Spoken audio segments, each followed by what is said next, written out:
When you have Andrew Cuomo, the son of Mario Cuomo, talking about shuck and jive in a campaign, when you had Billy Shaheen talk about cocaine use, when you had Mark Penn, the chief strategist for the Clinton campaign, say, well, we're not going to bring up cocaine use. Do you believe that there is an effort, a conscious effort by the Clinton campaign and their surrogates to play the racial card? Yeah, sure.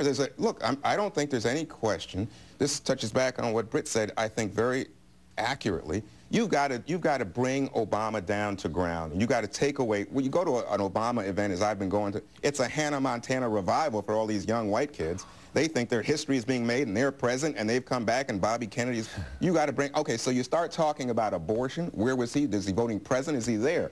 You start talking about gun control. Where is he on this issue? That's different. Right. But then you also start talking, wait a minute, Obama says at one point in his speech, he says, you know, there are going to be all these nasty calls that say, don't forget this guy's name is Obama. He never says, hey, don't forget this guy's black. I think the Clintons totally want to remind people this guy's black.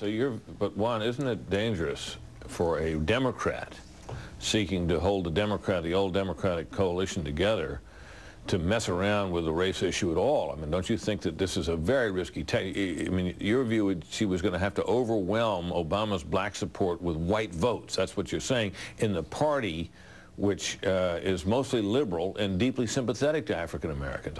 It seems to me that if that's their strategy to take him down on the race question, that this may be the most clumsy and foolish thing that the Clinton camp could do. Well, don't you think?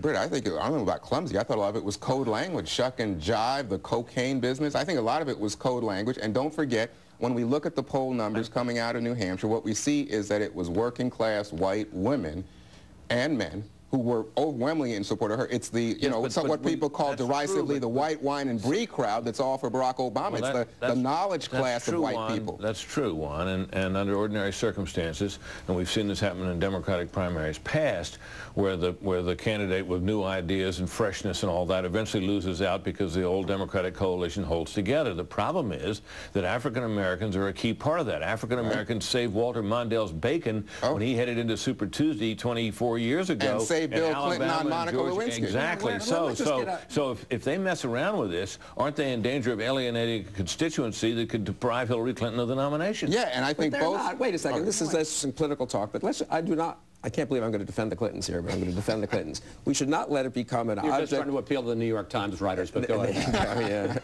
It should not become an object of agreement here, or assumed agreement, that the Clintons are racially bigoted. I didn't say that. Wait. You have just said they are playing the race card. Do you believe Bill and Hillary Clinton are knowingly appealing to voters to vote against Obama because of his race? I think they're reminding people of race. I don't think they're bigoted. That's not the equivalent of being bigoted. What do you mean it isn't the equivalent of being bigoted? Asking someone to vote against someone else because of his race is a bigoted thing. And I just think it's unjust. That's not true. It's unjust. I don't think they've been campaigning. I don't think that at all. You know what is the thing about the Clintons? I always say this. They always use two sets of brass knuckles when one will do just fine. There we go. I think it's in their kind of this is brass knuckles? No. What I think is the tamest stuff. What I'm saying is that I think they sometimes go over, sometimes in their zeal to find something to make the point that he's all air and just beautiful speeches and no substance, they sometimes can go too far. I do think that Bill made... What went too far? Here I am defending. What went too far? Saying that it's a fairy tale? That's no. That had nothing to do with race. Fairy tale was about Iraq.